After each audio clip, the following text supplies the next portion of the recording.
அண்மை செய்தி.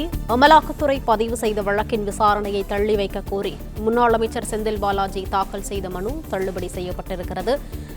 கூடுதல் விவரங்களை செய்தியாளர் ஆனந்த் வழங்க கேட்கலாம். ஆனந்த், வணக்கம். விவரங்களை சொல்லலாம்.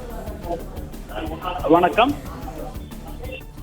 சட்டவிரோத பணப்பரிமாற்ற தடைச்சட்ட வழக்கில் அமலாக்கத்துறை பதிவு செய்த வழக்கில் விசாரணையை தள்ளி வைக்க கோரிய முன்னாள் அமைச்சர் செந்தில் பாலாஜியின் மனுவை தள்ளுபடி செய்து சென்னை மாவட்ட முதன்மை அமர்வு நீதிமன்றம் உத்தரவிட்டிருக்கிறது. சட்டவிரோத பணப்பரிமாற்ற தடைச்சட்ட வழக்கில் குற்றச்சாட்டுகள் பதிவு செய்வதற்காக சென்னை மாவட்ட முதன்மை அமர்வு நீதிமன்றம் தேதி குறிப்பிடப்பட்டிருந்தது. ஆனால் வழக்கினுடைய விசாரணை துவங்குவதற்கு தள்ளி வைக்க வேண்டும் எனவும் விசாரணை தற்போது துவங்கக்கூடாது எனவும் கூறி செந்தில் பாலாஜி சார்பில் மனு தாக்கல் செய்யப்பட்டிருந்தது. இந்த வழக்கை விசாரித்த சென்னை மாவட்ட முதன்மை அமர்வு நீதிமன்ற நீதிபதி அல்லி வழக்கினுடைய தீர்ப்பை தள்ளி வைத்திருந்தார். இந்த நிலையில் இந்த வழக்கில் இன்று உத்தரவிட்ட நீதிபதி அல்லி தற்போது நிலையில் செந்தில் பாலாஜியினுடைய மனுவை ஏற்றுக்கொள்ள முடியாது எனவும் தள்ளுபடி செய்வதாகவும் நீதிபதி உத்தரவிட்டிருக்கிறார்.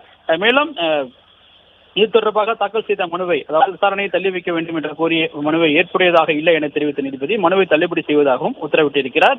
இதனிடையே செந்தில் பாலாஜியினுடைய நீதிமன்ற காவல் இன்றுடன் முடிவடைந்த நிலையில் விசாரணையை, அவருடைய நீதிமன்ற காவலை நாளை வரை நீட்டித்தும் நீதிபதி உத்தரவிட்டிருக்கின்றார்.